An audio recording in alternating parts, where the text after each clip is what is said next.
Here's how to change the keyboard on your iPhone.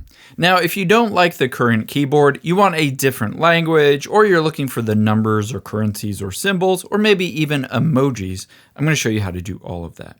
So when you open up the keyboard at the bottom left, you should see a button at the bottom left. If you see a smiley face, just tap on it. It'll get to your emojis.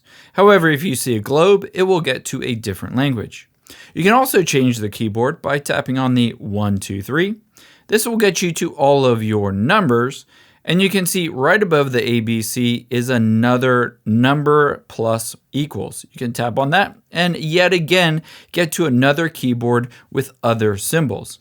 However, let's say you wanted an entirely different keyboard with a different language. To do that, just tap on the Settings app of your iPhone and tap on Search and just search for keyboards. Again, keyboards with an S, and tap on keyboards at the top. After you've done that, just select keyboards. Again, at the top, you can see my current keyboards. Just tap add a new keyboard.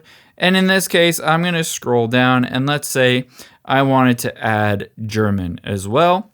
And I'm going to hit add a new keyboard and I want German and hit OK.